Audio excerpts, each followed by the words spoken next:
this may be the first time in more than a decade that Alabama is not the odds-on prohibitive favorite. They still may be the favorite in the SEC Western Division, but a lot of people like LSU. Of course, the Alabama quarterback situation, without seeing these guys practice every day, has to be a decision by the bystander to be either trusting in the process and in the talent around the player, and that Alabama always gets that right, or that Tyler Buchner wasn't a very good quarterback. He was decent, but not of Alabama standards by any question when he was on the field for Notre Dame. We saw Jalen Milroe show to be a dynamic runner, but not the passer that he needs to be. Where do you expect this Alabama quarterback race to land, and how good that production to be at that position? Well, when people ask that, my answer to that is I think obviously in the Middle Tennessee game, they will play everybody because they need to do that. I still think Tyler Simpson is the guy, and he'll be the future of the program. Now, Jalen Milroe has to prove that he's an accurate passer. There's no doubt he's a dual threat. Frankly, all three of these guys can be dual threats. And Tyler Buchner, we saw in against Notre Dame here in the Gator Bowl. So when we saw some of that there, my thing with the Alabama and the quarterback situation is, number one, the offensive line under Wolford's going to be better. The running back room could be really good with all these guys healthy, and Justice Haynes intrigues a lot of people.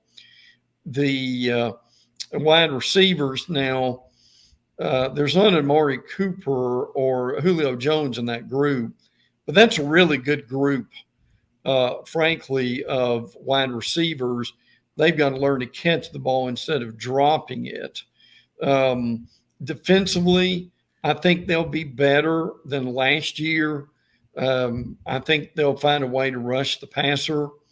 I think Kevin Steele's done a good job. They're more attention to detail.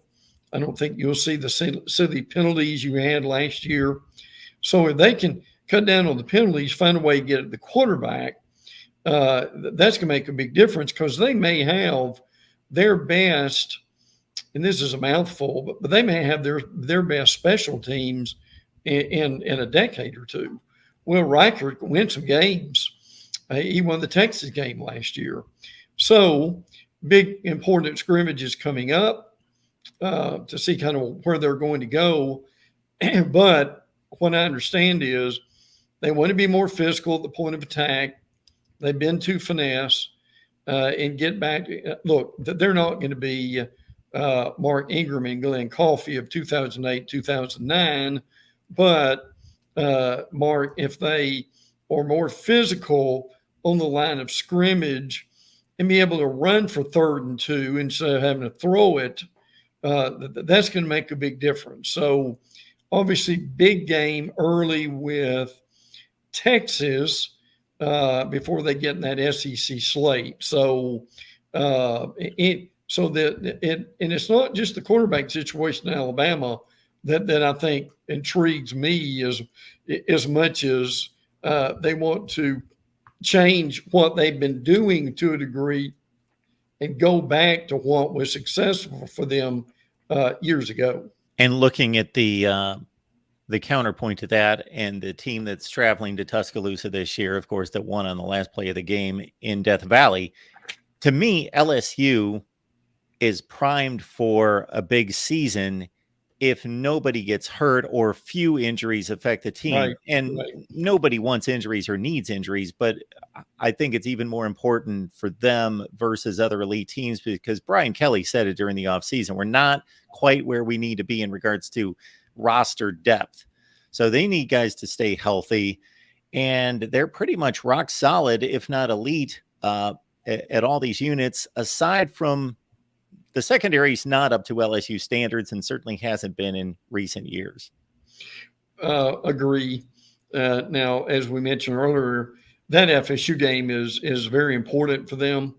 Looking forward to being at that game. And they could have won that game last year, obviously, but it was Brian Kelly's first game. They had some injuries. What's really going to help them defensively, Mark, is having Mason Smith back on the defensive line. I've heard LSU beat writers say, and boy, this is a mouthful, of Mason Smith is not just the best player on the defense, he's the best player on the team. That's amazing. And remember, he got hurt basically in the first series against FSU last year, which is important. Harold Perkins is amazing too. So, boy, you've got two of the better defensive players anywhere. And Jane Daniels. See, I thought because of Jane Daniels in the SEC media days, that the media would vote LSU 1 and BAMA 2 in the division, but they did just the opposite. But, man, with Malik Neighbors, Will Campbell, they love on the offensive line. If they can get some of these guys also healthy, that's going to make a big difference. Look, I'm with you.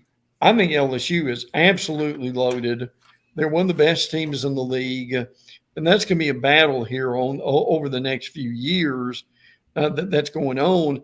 But I tell you what, LSU, after that FSU game, they've got a big game at Mississippi State on the 16th. That 16th is a big day in the league for several huge games. But at Mississippi State, Arkansas, and Ole Miss, and at Missouri, now they've got the talent to win all those games. But like I do, Mark, you lose what, a couple of starters per week in this SEC grinder, and by about the third or fourth week of losing players, your starting lineup's almost unrecognizable. So that's something you got to watch. But as far as talent, LSU is up there with Alabama and Georgia as far as roster is concerned.